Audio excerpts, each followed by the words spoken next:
Welcome to Dr. M Wadcast, a Wadcast with a mission, connecting continuous improvement professionals across the world.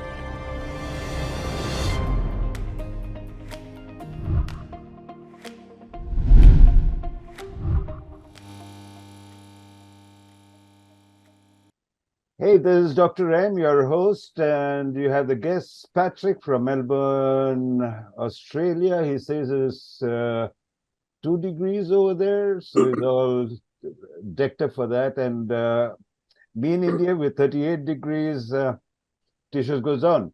So without losing time, let me introduce Patrick, and thank you very much for turning up. And I know there are odd hours in United States and Canada, and I have Rahul Mohan, who is my son from Paris. I don't know what time it is there. And thanks, son, for turning up for my show.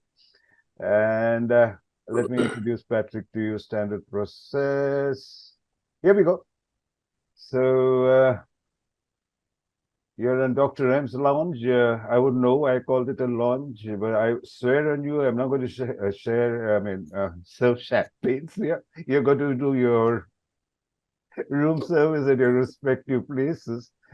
So this is dedicated to my sensei, Masaki Mai, with whom I have been for over 2 decades. And whatever I am today is because of my sensei. Yeah, moved on, and let's move on to Patrick has been in the leadership position in Australia, and that's what he's going to talk to us about, and much more than that, for 25 years.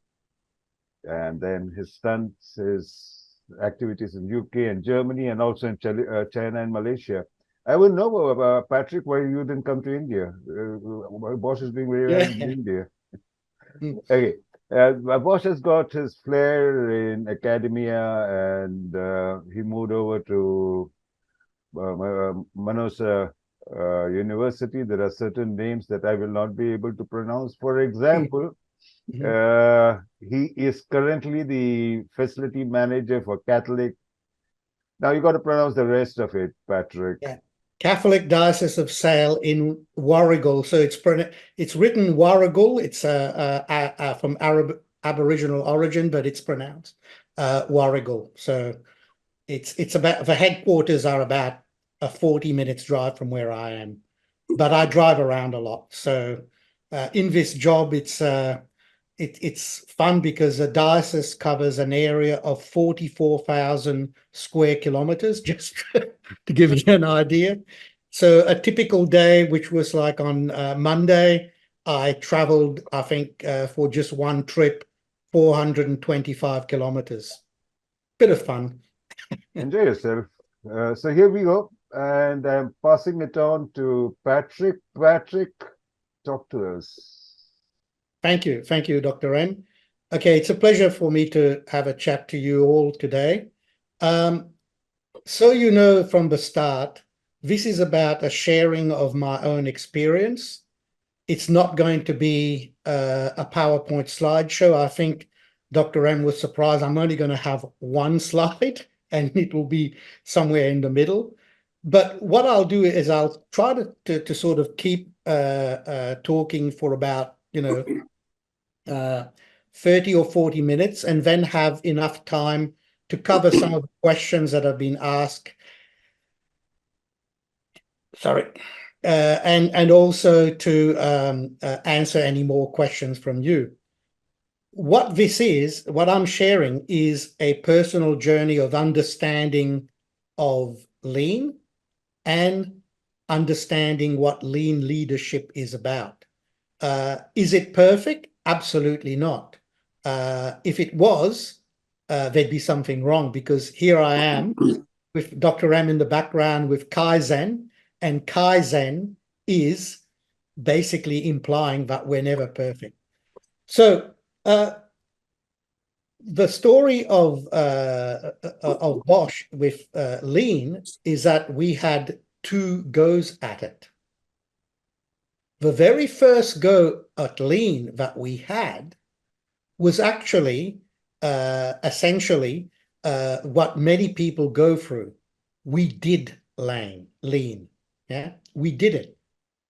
So everybody rolled up their sleeves. Everybody was doing 5S audits, Gamba walks, and we did a bit of this, and we had fancy charts, and we rolled out things. And we realized it wasn't working. Sure, there were nice things to see. Everybody was coming to visit us and showing how well we did, because look, Bosch is Bosch. We're perfectionists. Everything that we did was great, but it didn't work. And so what I'll be talking about is second take, but it's important to keep in mind that first take, because many of your questions have been about, hey, how long did it take? Why is it so difficult? And I think I'll answer it to a certain extent through what I'll talk about. So to give you a bit of a context of Bosch Australia as a manufacturing unit, we're a bit of a unique division, because essentially 96 to 98% of what we produced was exported. It was all automotive components, and most of it was exported to Europe. And how we managed to achieve what many would say, well, were you able to achieve, just in time or fast turnaround? This is where the little joke of a little comment from Dr. M about follow the sun starts. So basically, the way we shipped out our products, which were electronic control units, electronic boxes for vehicles, was actually the method we used was air freight, but not cargo air freight. What we had was containers from a passenger jet.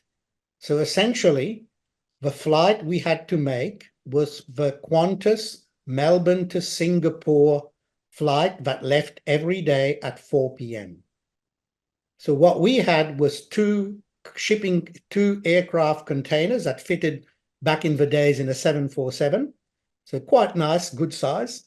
And we basically had them and we filled them with the product, and they left our plant at about just after 12 p.m., after lunchtime, got to the airport, were put on a plane, and they were off to Europe via Singapore at 4 p.m. Australian time. In Singapore, the containers were transferred to the adjoining Qantas flight at the next gate, going from Singapore to Frankfurt. That flight landed in Frankfurt 6 a.m. local time in Germany, and all of the containers were transferred to either our supermarket warehouse located near Stuttgart or directly to our European customers. In a nutshell, most of them were getting their product in by about 12 o'clock lunchtime the next day their time. So what we're using the sun, because Australia is basically, just to give you an idea of, in Australia right now, in Melbourne, it's 9:43 p.m. So if those of you that are sitting in Europe or elsewhere, you would know. So that's what we call follow the sun. So what we were basically doing is we were going from using the advantage of where we were and going backwards. So our turnaround time was actually surprising. So this is just to give you the context of what we were doing. So what led us to take two of our journey was the way we ran the organization, the way we led the organization was what you would call the classical method. And because Bosch being a German company, it was perfectly executed. What that means is that we had extensive metrics. Whether you could measure it well or not well, we would measure it anyway. We would report it. We would review it. We would do a lot of things. And there was a lot of process of hierarchy, of decision, of follow-up, a wonderful set of algorithms to determine whether the lights were green, yellow, amber, whatever. Yeah, good stuff. One day, during this process of the first time, because the way we had done lean the first time around was just pick up the toolbox, launch the tools, do the things. It sort of occurred to us, and some people have asked, what was the aha moment? And what it was is somebody was saying to us, hey guys, you know what we're doing? It's as if we're trying to run a sporting team based on a 5-minute edited highlights of the last game, a long list of scorecards and statistics from the game, but none of us have ever been in the stadium watching the team. So this is really not, and this is what happens. So we're trying to, you're analyzing, oh yeah, we had a dip in productivity in work cell number 27. What was that caused by? Well, of course, somebody had given a very concise 2-line description, and it was a very sanitized version so that you don't get too much controversy and so that the executive didn't spend too much time figuring out. And we were then, and based on that, we were deploying back decisions back to, yeah, you need to take out one Kanban, or, maybe the high junker needs to be level. It was things like that that were just happening backwards and forwards. At that point, we realized the absurdity, and dare I say, the stupidity of what we were trying to do. And this was something that if somebody calls it the aha moment, it was more the moment of, hang on, what do we think we're doing here?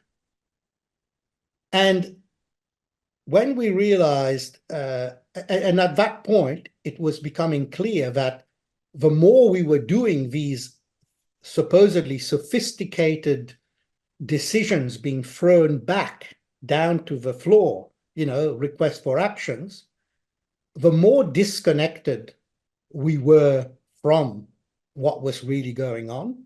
And secondly, the more people were looking at it and saying, whatever lean was, whatever it was meant to be, we'd rather have the good old way where we were just plain told, because we're being told with more complexity. So that's when we realized that we needed to do a rethink.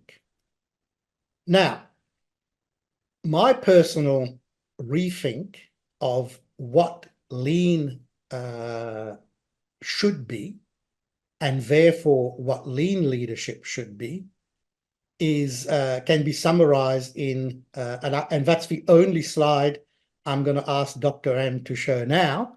So this is a personal definition of lean.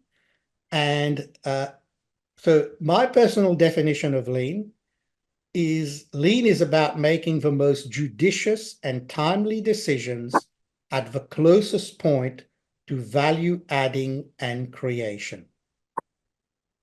And if we follow from that definition of lean, a definition of lean leadership would be, lean leadership is about enabling and empowering the organization to make the most judicious and timely decisions at the closest point to value adding and creation. This is not a definition you will necessarily find in a textbook. I don't claim it to be anything particularly perfect or brilliant, but what I would say is that it was the sort of definition that became the turning point. So what I'm going to talk about is really, how did we live out this definition of lean leadership? And, so about enabling and empowering the organization to make the most judicious and timely decisions at the closest point to value adding and creation. Something that came about at around that same time was when we looked at our process mapping and value stream. And value stream mapping, I know I'm talking today to an expert who's written a brilliant book on this, OV contrast. But when we looked at this, what we found was that whenever you looked at the value stream and all the process mapping, decisions were intentionally and deliberately being made further away from the value stream. The decisions were supposedly being made based and were being made by the principle of hierarchy, responsibility, and whatever. And as a result, they were further and further and further away from where the value adding and creation was. The next thing we came about was when we looked at the definition of lean leadership, we said, well, look, if it is about enabling and empowering the organization, which are two really good names, good words, enabling and empowering, everybody buys into that. But first of all, what does enabling mean in the context of us, lean? And that's the first time we realized the gap, that if we wanted decisions to be made at the closest point to value adding and creation, in other words, in those work cells, in order to enable that, the people we had there needed to be educated. So I use the word educated very, very, very deliberately. It's different to training. Training is basically the classic, I want to tell you to do something and I'm going to show you how to do it. Education is enabling people to understand what it is happening. And I spoke about this in one of the first Dr. M things, the Bosch story. So, but what I'll summarize it in is, what we realize is that we had a whole lot of good people on the floor, but none of them had any formal education in manufacturing management. Now, these were people, shop floor people, and what we realize is the Australian government, especially the state government where we were, had a great program where they had introduced along the technical colleges a specific certificate for people from the floor to bring them up into into manufacturing. And so what we did is we partnered with one of the institutions, and they adapted one of their standard curriculums to us, in which we added parts to the curriculum. So we added specific modules relating not just to lean, but to our quality principles, the way we ran business, etc. And these modules were actually delivered by us, the managers. So this process of enabling is something that took us 2 to 3 years. Yeah, the course itself was 18 months. But by the time we developed the curriculum and had everybody through, it was about nearly 3 years. So that was the first part of enabling. The second part of enabling the organization to make the timely decisions, are actually all the lean tools that we talk about. Whether, you see, for example, 5S is a core enabler, because 5S allows us to have a reference point for people on the floor to check the status of their manufacturing. Sometimes we think that 5S is about housekeeping. Yeah, that's the outcome. But the basis of 5S is to make it, to have a standard workplace, a standardized workplace that is self-sustaining. Self-sustaining means not with managers running around doing audits every 2 months and giving golden buckets and golden broom awards for whoever won the bigger score, but it's actually meant for self-sustaining. Standardized work is enabling the organization to understand what is the right way and what is the wrong way. Yeah? Another example is Kanbans. Kanban is about the organization understanding they have to make about production. In our case, it was crucial. Kanbans meant that's what's going to go in the container in that flight tomorrow afternoon. So it's got to be fulfilled, right? In the past, it used to be instructions. The Kanban was something that was concocted somewhere. Sometimes it didn't exist. Sometimes it was missed. So what we were looking about is the enabling of the shop floor to make the decisions is all the lean tools we know. Yeah. High Junker, leveling. Yeah. It's a tool for them, not for managers. It's a tool for them. The simple thing, visual management. Who is visual management for? Visual management is not for managers. It's for them to manage, to understand their status. When managers want to see it, whatever the shop floor do, it doesn't make any more sense to them. Yeah. So that's what we spoke about with enabling, yeah, some example. Then when we spoke about the leadership role of empowering is to make sure that people understand clearly that this is what they are expected to do, the decisions they are expected to make.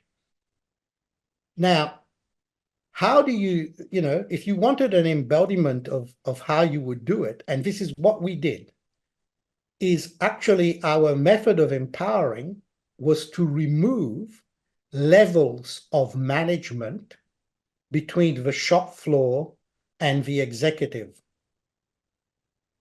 So we went from about 8 levels of management and supervision from the shop floor to the executive, which was me. We went down to 4. And literally in the space of 2 to 3 years.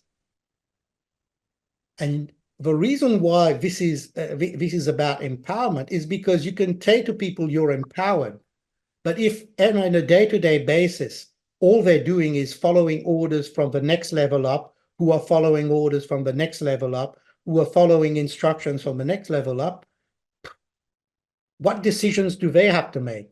All they do is push up the chain, because that's the automatic reaction. So empowering is about taking that out. The other aspect of empowering that we found was crucial, absolutely crucial, was to be able to help people navigate the transition from the old style to the new style.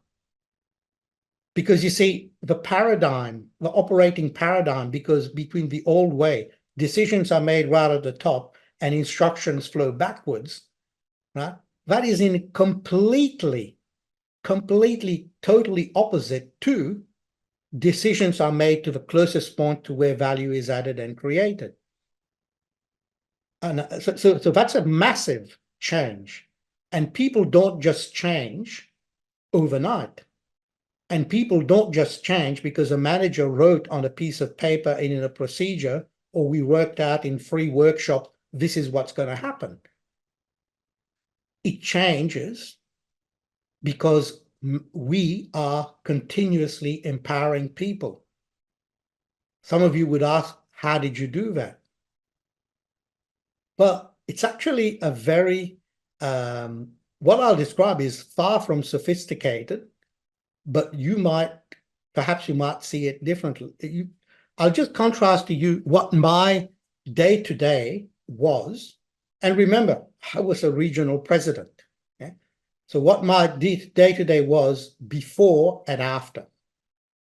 So in before, my day-to-day or week-to-week was Oh yeah, there was one day a week where I would do a 2-hour Gemba walk, and people would prepare it, and I would make sure that the agenda and the tool route was delivered 2 days before, so I could be prepared and collect all the material. I would also ask people to give me an agenda. What are we going to see? Who are we going to talk about, etc. Then there was also a quality walk to look at where quality problems had occurred. And then there were review meetings as usual with dashboards, megabytes and megabytes and megabytes and gigabytes of data.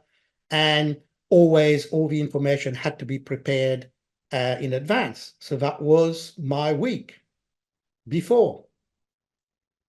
What was my day? You'll notice I've gone from week to day. After. Well, the day started with arriving before the first shift meetings in the morning. So basically, it was early morning, and yeah, it does get a bit cold in Melbourne in early morning in winter, but anyway. So got in, and basically the idea was to just clear up any correspondence from overnight from Europe and around the world, and then go walk around into every cell meeting, sometimes stay in one, because they were all scheduled, we sequenced them so that they would be within 5 minutes of each other. And so went through every cell meeting. And after that, there would be some additional on the floor discussions if there were some issues there. My purpose was not to make the decisions in those meetings, but rather to understand if the right decisions were being made and what was necessary to make the decisions, right? So that was the first real solid 1.5 hours of the day. Then there would be walking to the other Gembas, usually if it was a maintenance shop, the quality shop, or even to the production engineers' desks, not to check whether they're working or not, but just to see what they, to understand, hey, is there anything that you need help with, etc. And based on this collection of real live information, we started to take this input and start to say, how are we enabling the organization? Do we need to tweak the organization?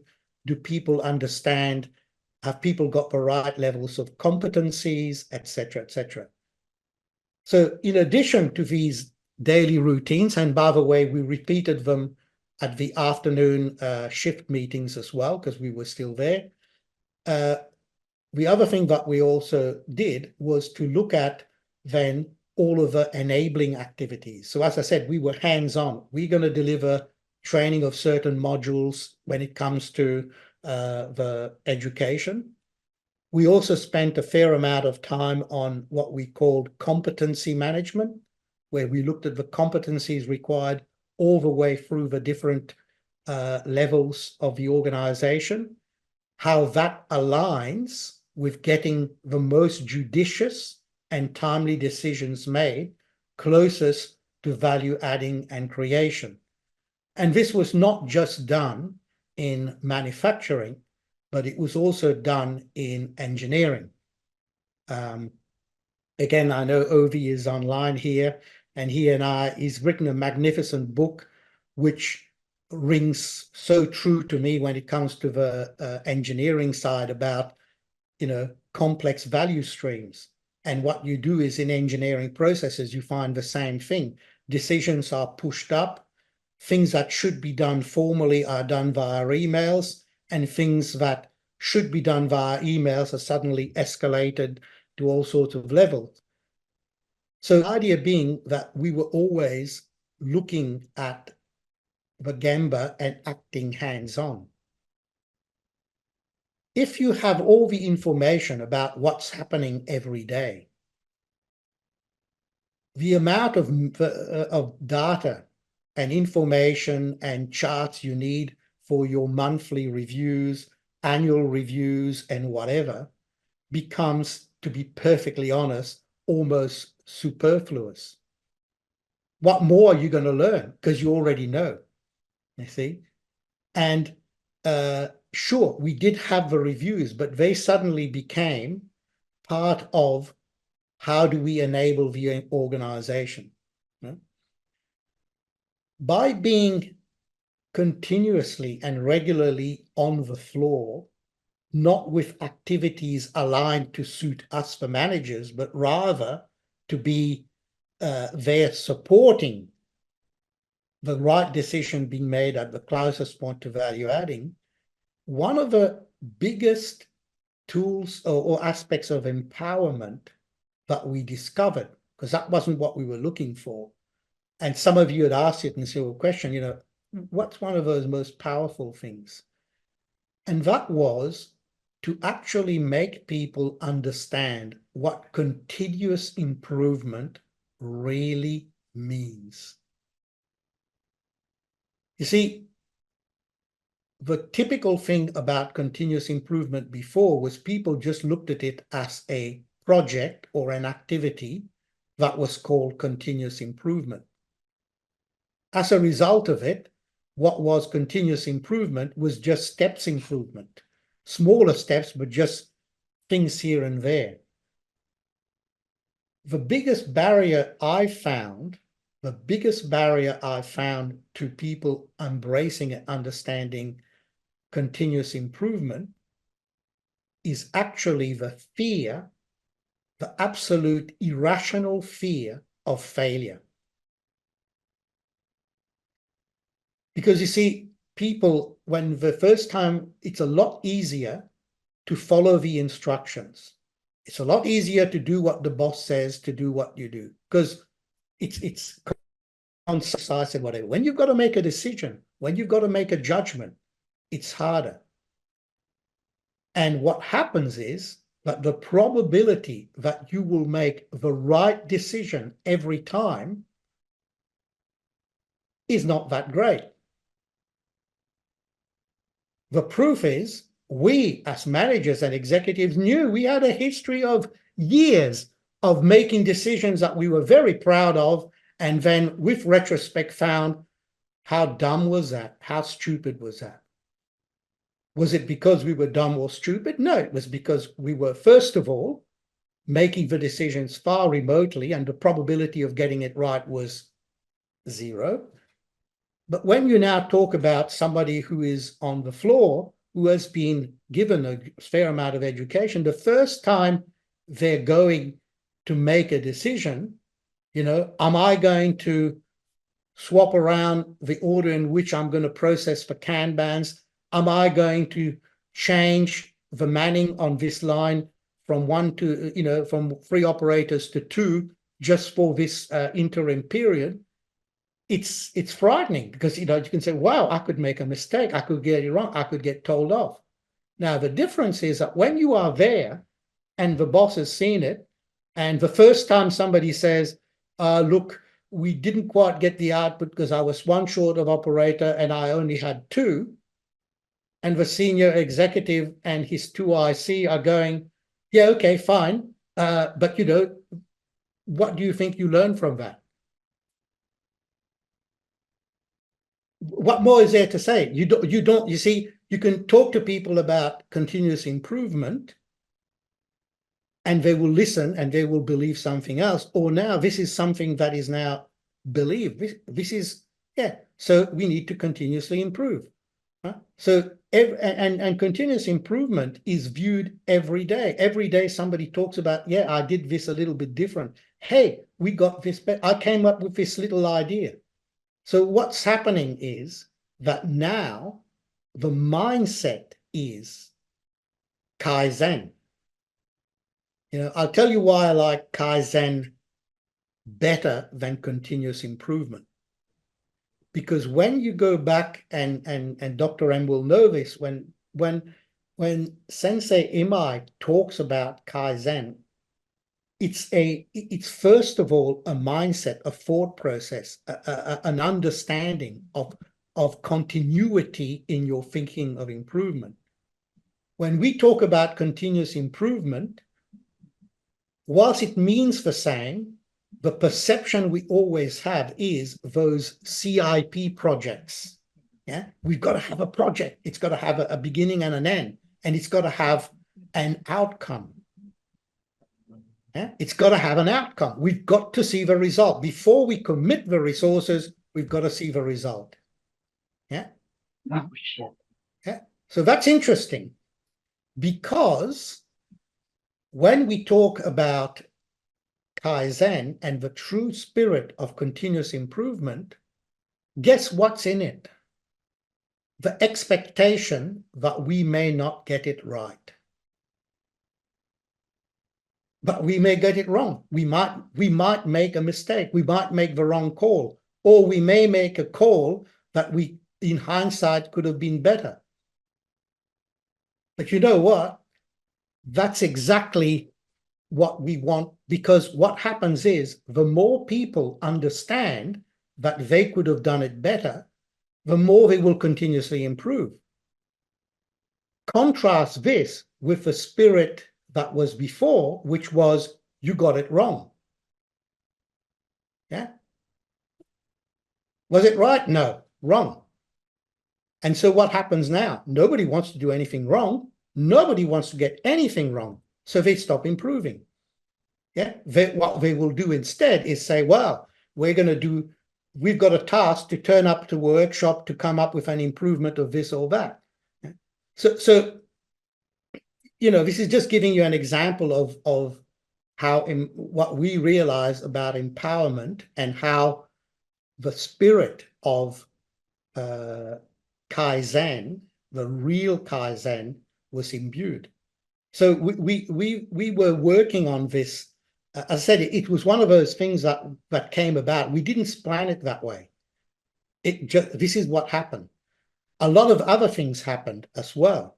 Because you see, the level of information that happened and on that I had, you can't imagine it. I mean, at any point of the day, if somebody asks me, oh, what's going on in cell, blah, blah, blah, I just tell them. Before, what I would need to go is I say, give me a few seconds, I'll make a phone call and I'll try and go into the live production data and say, oh, look, somebody didn't update it. Where I knew. Now, what that means is that you are living the organization. Another aspect of empowerment that we realize by doing this is essentially what you call ownership. Yeah, people call it engagement. We called it ownership. You see, when decisions are made right at the top and the executives review everything, the ownership is with them. And ownership, when it trickles down 8 levels or 9 levels of hierarchy, when it comes down to that bottom level, there's nothing left. When the decisions are made at the closest point, the ownership of this decision is there. That's where it is. It's no longer, it flows upwards. We own it. And the simple thing was, for us, the most powerful thing was, hey, we can talk about fancy production scheduling, we can talk about what SAP told us and whatever, but the bottom line the only thing that makes a difference to us is, were the required products in that container 24 hours later? That satisfies the customer demand. And you see, when I talk about ownership and things like that, and this is coming probably to the bottom line before I stop rattling on, is if you think about all of this, and we actually realize it again afterwards, what we had actually done is created a leadership pull. You see, everything was pulled by what needed to happen. It wasn't pushed by people at the top thinking about what would be good to do, what would be nice to do, what would be interesting to do. It was really about what needs to be done, what decisions need to be made now at the closest point to value adding and creation. So in other words, everything was pulled. Everything else flowed into it. So then, you see, when you talk about pull, the need for having the right competencies, it's pulled by the need to make these decisions. The need to have less levels of management was as a result of a pull. We can't afford all these people doing at the top.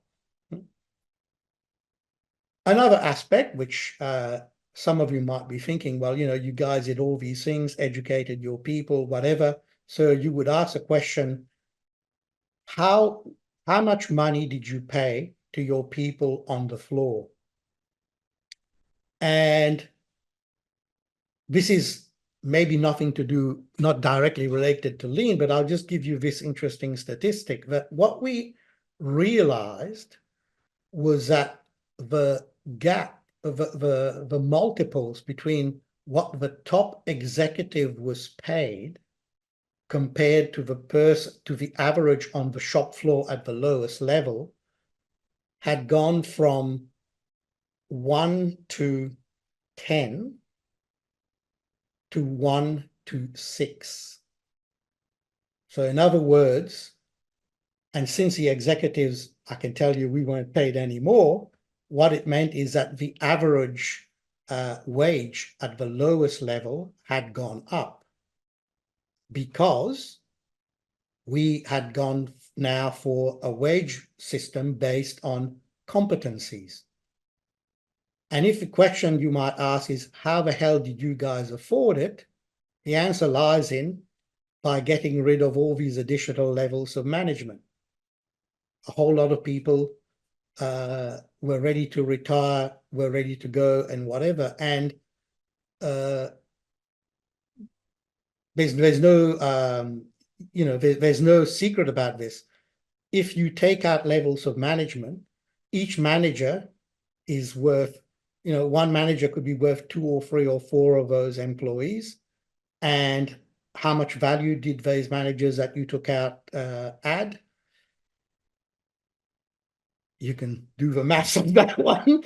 I can just tell you that if you compared it to, so in a nutshell, this is what the outcome was, that a lot of the things that we did were driven by the leadership pool, but it started by us going back to this definition of leadership, enabling and empowering the organization to make the decisions at the closest point to value adding and creation.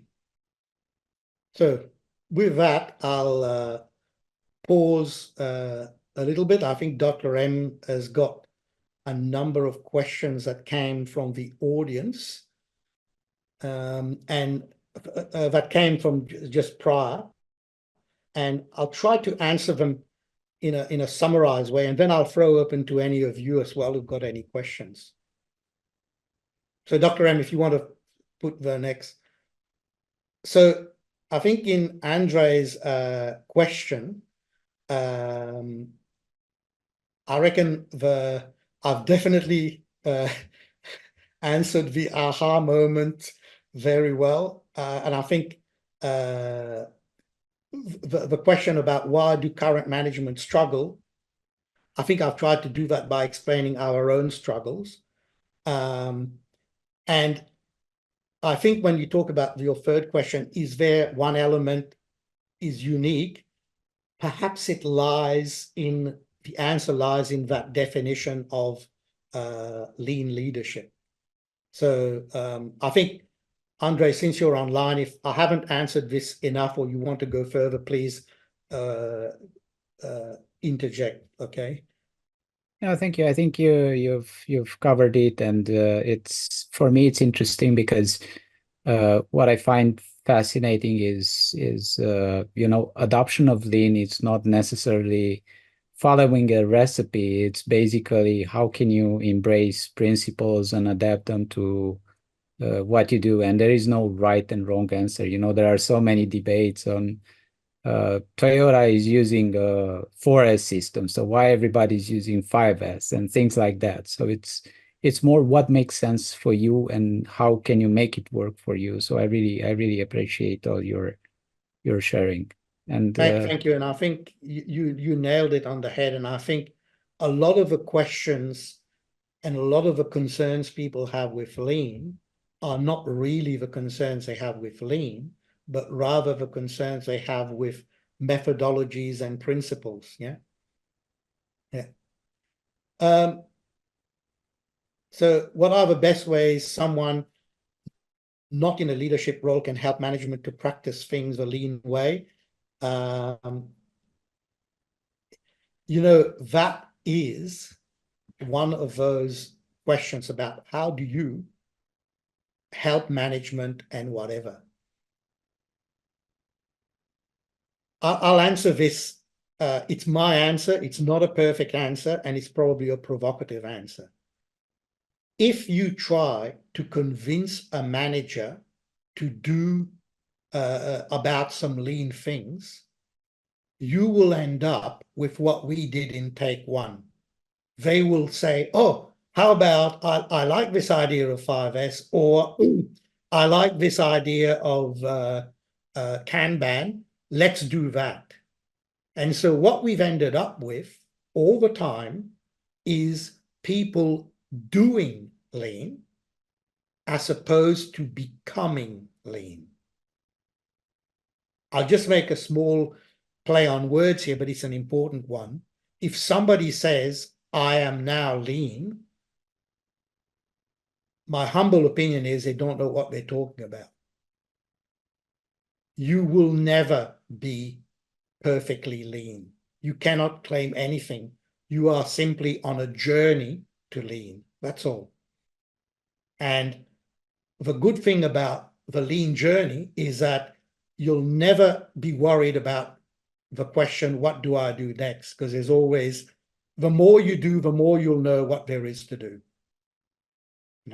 So, but this is the danger. The danger is people from the bottom up go to the top. What I've told you is this was for us the lesson. The lesson is unless leadership is leading lean, there is no lean. Blunt. Yeah. If somebody else has a way of saying it differently, all I'm sharing to you today is it only worked because we were leading lean. Yeah. Yeah. So it's really, yeah, I think Steve Martin made a comment, doing lean versus becoming lean. Interestingly enough, just as an aside, a few minutes before we started this session, both Dr. M and I commented on a post by one of our good friends, John Foster from the UK, and his post on LinkedIn just before was doing lean or becoming lean. So it's really shows how topical and how important it is. Yeah, so the question, what are the challenges? I think I describe a lot of them in quite a fair bit of detail. So I think that's answered as well. Is there another one? Yeah.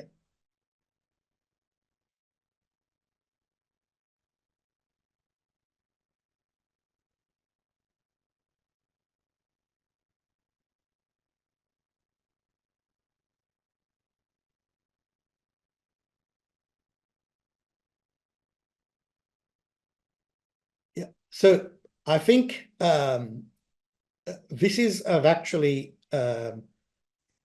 it's a very complex question, but it's a very on-point question in the sense that what I described in terms of what we were doing, you probably noticed I never expected to be hands-on in so many aspects of the business in the level of detail. When you learn on your journey to become an executive. You always earn well, once I'm regional president, once I'm president, I'm going to be sitting in an office and I'm going to have everybody come to me and I'm going to have people throw lots and lots of information at me, and I'll have review meetings and appointments for the whole day. When I became regional president, I spent on average an hour and a half a day at most in my office, and mainly to do emails back to and forth to Germany. And the rest of the time, I was just walking around. And, when you hear the comment was about the quality of the products and services, I won't go into detail about the Bosch philosophy of quality, but let's just say that the way we looked at quality was a mandatory prerequisite to undertaking a delivery contract to a customer. It wasn't a nice to do, something important. It's a mandatory prerequisite. So quality has to be designed in your product, in your processes, in your people. Remember what I spoke about when I said competence management? You can't set people up to fail by telling them to do something and without giving them the competency to do it. And those of you that are wondering what sort of PPM, because we were in the automotive industry, what sort of PPM we were achieving, look, with complex body computers, control units for vehicles, we were achieving between, 8 and 12 ppm. With one product, which was power diodes. Those of you that don't know what they are, don't know whether you can see them on the screen. It's probably too small, but it's a power diode for an alternator in the plant at Bosch. And I was actually the global product leader for that. We made it not just for Bosch, but for a lot of our competitors. So we made 400,000 of those per day. So we made 125 million, delivered all around the world to alternators. Our zero mileage returns was on average about 2 pieces, not ppm, 2 pieces. So 2 compared to 125 million that we were making. Does that mean that we were geniuses, brilliant or something like that? What it is it's about, this question here talks about the hard work. This is it, if you cannot solve and you cannot improve quality by sitting in a boardroom and reviewing quality statistics. I know I'm preaching to the choir here, but in spite of that, that's what people do. Yeah. So when we had a 0 kilometer return for diodes, if we had 1 or 2 a year, we went through with the same rigor that we would go through for something that was 10 parts per million. And you do it not in an office, but where it happens, at the Gemba. Why? Because only at the Gemba are you going to see the truth. And also you're going to save a hell of a lot of PowerPoints, JPEGs, and convoluted statistics. Yeah. So yeah, it is about working hands-on. Yeah? So Dr. M, I think, is there any other questions? Because there's a few people that have come up. What were the 3 biggest learnings during your lean journey? The first learning is that you either try to become lean or you decide to do lean. And the problem is trying to do lean is always easy. Trying to become lean, there's a hell of a lot more meat in the game. The second thing is that Gemba is Gemba. It is where it happens, but somehow we tend to think the boardroom is a Gemba, a meeting room is a Gemba. And the third learning that at least resonated with me is that the understanding of the terms, at least from a leadership point of view, what enabling and empowerment really means. I've harped on about it because you can see I'm passionate about it, but enabling is about making people, giving them the ability to do things. You know, Toyota talked about respect for people, so did we, but we said we do not, you see, I had a little session on this with Dr. M about people talk about respect for people, but what they do mean is just respecting people. Respect for people is to say is actually an understanding that if you enable and empower them, right, they can do far, far more than what you've ever done. Yeah. So, Dr. M, maybe I think the question, can it benefit me? Well, I hope what I've shared can benefit you. But Dr. M, I think there were a few more questions that came up. Okay, that's a good, that's a, is one that has to be nimble. My view is it's got to be based on people working in Gemba, hands-on. Yeah, that's what I've tried to explain. If it's not hands-on by the leadership, I don't think you can transform anything. Okay. Yeah, I think that's a very generic question. All I can say is I hope what I've shared. Yeah.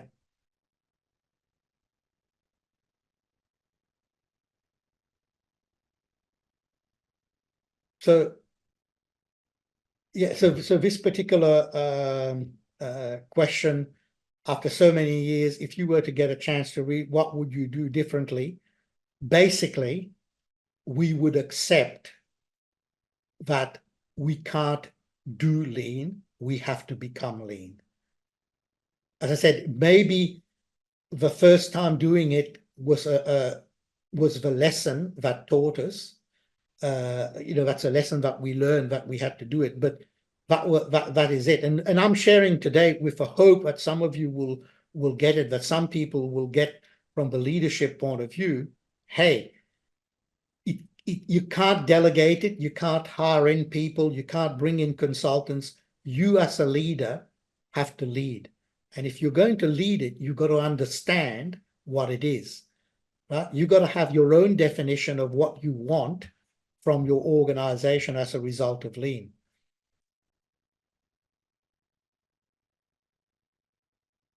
Dr. M, I think, let me just see that one. Okay, I think this one I answered as I spoke about in detail about the question of continuous improvement. Yeah. Yeah, just run it through. I think that's all about it, or I don't want to disappoint people who have said. What specific mindset or behavior should leaders adopt for successful lean transformation? How can they model these behaviors? I think you have covered it in exhaustively. Exhaustively, yeah. And therefore, I'm going to take you across and stop sharing. Yeah. Over to. Yeah, so I think that, whoever wants to ask questions live, please go ahead. You know, Hey, Dr. Patrick. Yes, Dr. M's launch, there is no time limit, so you can go ahead. So, thank you, Patrick. And yeah, sorry I didn't had the time to put the questions beforehand. So just for the benefit of all the ones that are gonna listen to this, they're gonna watch this, and that's a thorny question. It's all about, you know, we're talking about continuous improvement here, continuous improvement there, and the one saying that, okay, you need to be patient in order to have the business results and stuff like that. So how was the link with the business results in take one, and how was the link to business results in take two? Did you notice any needle that was moved in terms of the business was much better than it was before? Yeah, there's it's a very good question, and part of the answer is a lot of the improvement came about in reducing of overheads. In fact, I'll be honest and say a lot of it, the reduction in overheads was dramatic. You see, we look in a business and everybody is trying to optimize the last 0.27 seconds of a cycle time of a machine, right? Spend a hell of a lot of effort on there. You take out 2 levels of management, 3 extra engineers that were just basically checking things. And I'm not saying that firing people is a key, but that's where the improvement is. You take out the structures, right, that don't give you any value. And then you take, and as a result of that, you reduce floor space, you reduce office space, you reduce the amount of time people go about coming up with great ideas that lead to nothing. Now, I know that sounds cynical, but remember why I harped about the issue of pull? You see, if you focus everything on the pull, you will know what activities are going to support that pull. And you also know what activities are not going to support that pull. So as a result of it, activities are not being done. Money is not being spent on things that were ultimately not going to improve the business. So but the reason why I talk about it as well is that in order for that to happen, the executive has to see it. Because when you start to take out structures, that's the job of the executive. Yeah. So to give you a level at a senior management level, yeah, you know, in this particular group, we had 1 VP of manufacturing to whom was reporting 2 senior managers, and then the cast of the hierarchy of people. And this was reporting to me. At the end, there was myself, no VP, 1 manager, and another 2 or 3 levels below. Yeah. And basically, this structural change is dramatic because the less overheads you have, the less reporting, the less nonsense. So I think this is where the big change in the business occurred. Of course, at the variable cost level, there's all the usual improvements. Could we have got the same with the traditional way? I'll be honest, maybe. But the structural, never. Never. Right. And thank you. Thank you. And just to go with the second one in the same light,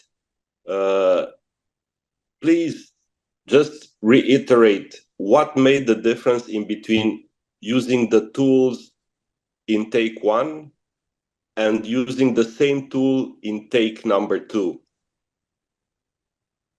I imagine you had 1 business impact in take 1 using 5S, and you had another one which is better using the same 5S in take 2. So what was the thing, you know? Because we're always stuck in the tools discussion, right? And the tools, as you said, it's all about, you know, your mindset of how you use them. It's not the tool itself that it's bad or worse, right? So you had the same tool take 1, you had the same tool take 2. What made the difference to have better business results with the same tool? Yeah, well, okay, it's a very good question, and this is what I was mentioning about when we look at the definition of making the most judicious decision and timely decision at the closest point of value adding and creating, and also about enabling and also about empowering. So when you think about, we'll use an example, exactly the example of 5S. In take one, 5S was about having housekeeping. And it was about saying, look at us, we're on a lean journey, look at all of our work cells are all got improvement. How was 5S rolled out? We trained everybody, and then everybody, every executive was going out with audit checklists every second week, auditing every work cell. And then we gave awards, we gave Golden Buckets Award and Golden Broom Awards for the winner, etc. Right? So what was the purpose? What was that in the end? It was actually the perfect embodiment of management throwing something down to people and saying to people, do it. Okay, you can't do it, so we have to audit you. What was the purpose? What was the purpose of 5S, really? That it is self-sustaining and that you clear the workshop and the workplace of clutter so you can better execute standardized work, and so you can better at one glance understand that the standard could not be kept. But the standing and the recognition was not meant to be for the manager or the executive, but the people working at the workplace, to just make it easier for them. That's the purpose. Yeah? That's the purpose, not anything else. So that tells you the difference between stage one and stage two. Now, did the 5S look cooler, better in stage one or stage two? I'll be very honest with you, it looked better in stage one. Yep. But in stage two, it was managed. It was continuously managed and continuously improved without the need of ridiculous audits and golden buckets and golden broom awards. So thank you, Dr. M, and thank you, Patrick. I really could walk through all your experiences. My concern has been that with so much of empowerment, yes, it would be motivating for the employees not to leave the company. But if the case is otherwise, would it have been again an uphill task to build up a team or, replace that block which has left? Yeah. Okay. I cannot comment on your organization. I can just share with you what we did. So the average tenure of a shop floor operator at Bosch Australia, the average was 15 years. Wow. Yeah. So when we actually stopped our manufacturing operations, one of the gentlemen had actually served the company 35 years. What were the keys? What were the keys to this? Because empowerment is important, but you see, empowerment and enabling go hand in hand. And that's why I mentioned about, hey, how much money were we paying our operators? Well, the truth is, we were paying our operators, compared to the rest of the industry, between 20 and 25% more. I can tell you that it's not always a comfortable statistic to share in a forum, especially with our own senior management, because they immediately say, well, why are you? But when you look at the total cost, remember I spoke about the structural costs. This is the key. This is the key. If you don't take out the structural cost, you leave the same thing. It's a waste of time. Don't bother. Yeah. And then on the other hand, keeping people in an organization, I use the term ownership. You see, ownership, if people own their future. I'll give you an example of this that we've said, and this is a message again that seems, people ask us a few times when times were tough, can you guarantee our jobs? And we as an executive, we said this, if we tell you that we can guarantee your jobs, it means we have ultimate power over global economics, over the strategies of our customers, etc. The only thing we know we can control as an executive and as an operator is, are we doing the best we can every day? Are we delivering to our customers? Are we doing it with waste? Everything else is empty promises. And if we keep saying that, we'll keep believing it. And one day you'll prove us wrong and it'll be our fault because we were stupid enough to make the promise. So, yeah. Okay, thank you. Day's just getting started here for me. I'm East Coast USA, so I could go all day. Patrick, thank you for sharing a little bit of your story there. Good to finally see your face and hear a little bit about your story. The number one thing that impressed me the most, you'll hear a lot if you hear me speak or if you read any of my social media comments. I'm a big proponent of mindset before behavior. So the number one thing that I appreciated about your story was the fact that you said in the second attempt, the leadership asked the question, I wrote it down here, what do we think we're doing here? And leaders are really, really good at thinking, but you said we needed to rethink. And that to me is the essence of a good mindset. Having gone through part of my career with the wire mold, I was very, very fortunate to work under Art Byrne. And one of the number one questions I get asked all the time is, what was different at wire mold? How did Art Byrne allow the organization to get better than most organizations? Why was it such a great lean transformation? And for me, that's what's really I've discovered throughout my career is it has to start with mindset. And what the number one benefit to that is, it automatically points leadership in the right direction. And I couldn't help, I was looking at Tom Jones' question there saying, I hope continuous improvement didn't lead to people being laid off and things like that. Perfect example of what Art Byrne did was he transferred his leadership and his authority to the workers. That requires the servant leadership mindset.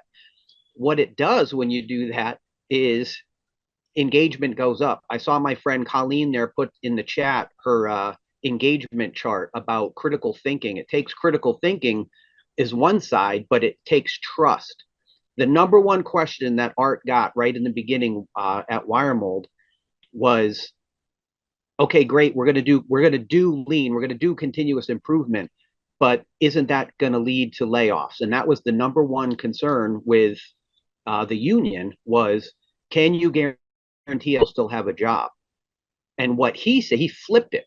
And with the right mindset, he flipped it and he says, all we want to do is get better. We're not going to do lean. It's not going to be the transformation. We're just going to get better. And his question back to them was, how much better do you want to be? And that was the stage that he set. When he did his Gemba walks, any question that came to him to say, what are you going to do to us? That was what the union always responded to. He would just put it right back to them and say, what are you going to do about it? And the question became, a perfect example of with the problems was, how much more compensation can we get? He would just flip that around and say, how much more compensation do you want? And engagement instantly went up because it was about him giving up his authority and transferring it to the workers.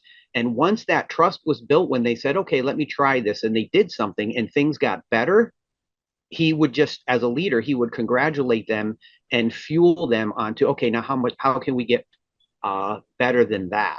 So I really appreciate the mindset. And it just, for me, that's the number one takeaway as being a leader in continuous improvement is having the right mindset gets you out of those decisions where it's always adversarial. Bob Emiliani talks a bit about this, about trying to fight the structure as a lean leader with traditional management. You can't do it. I've tried to do it my whole career. But with the right mindset of saying we just want to get better, it flips the whole story around. And now the people, as a facilitator, a coach, a mentor, you flip it to them and say, how much better do you want to get? And you get them engaged in the process and get them to buy in on the trust that goes along with it. So I appreciate your story and the approach. I love to hear positive stories about that started with, we didn't do so good in the beginning, and then we rethought, we had a change in mindset, and that set us on the right course. So thank you. Yeah, humility is something that I don't see it as, yes, it is a virtue, but actually humility isn't just a feel-good factor. Humility is actually a logical, rational decision. Completely agree. Yeah. And unfortunately, it's not always so straightforward. Are there any other questions?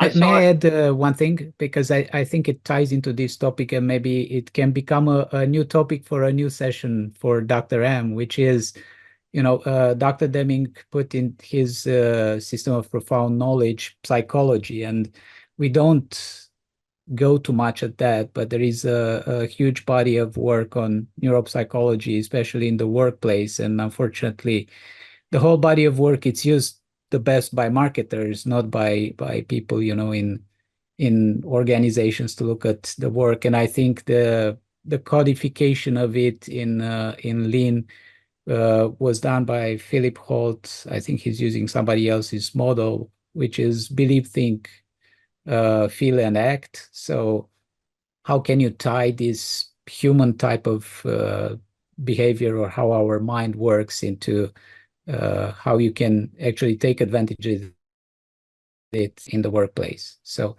it's I think it's key for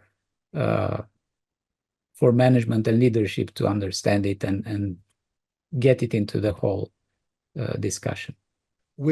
In our case, we had 2 industrial psychologists in the HR departments, but most of us basically believe we only get them involved if somebody has some really deep psychological issues.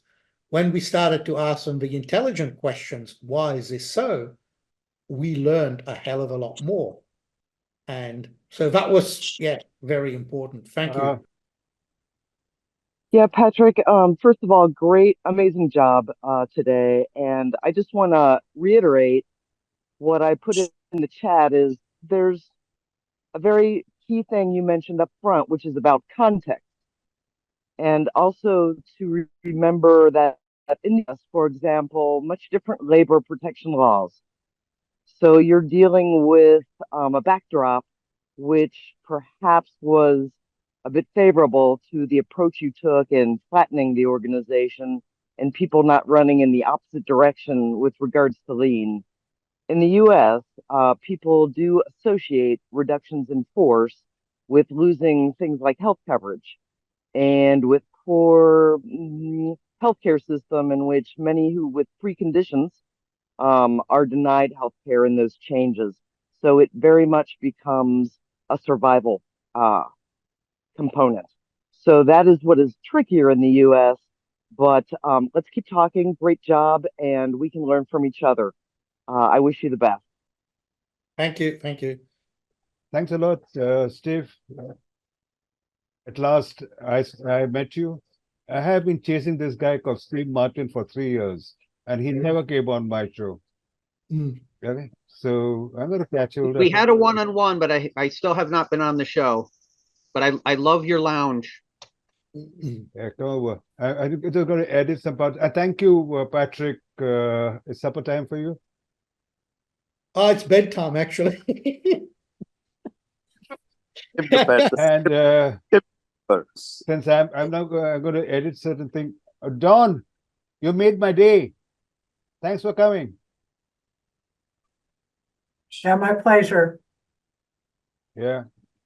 Dawn is another person who has been avoiding me for 3 years. Dawn, I'm recording it, but I'm going to edit it. Okay, don't worry about it. Yeah, she promised me, and then she promised me before the COVID times, right? Yes, I did. And then Yeah. things got crazy, but we're gonna make it happen this year. 2024. It's the Sure. year. At Now- least now I'm that- Dawn, there's a whole lot of us witnessing your statement Yeah. now. Yes, I know. That's why I made it. Yeah, You can hold me okay, to it. Yeah. you're on, you're on. Now something has Game on, dawned. guys. Game No. on. Yeah, something has dawned on me, right?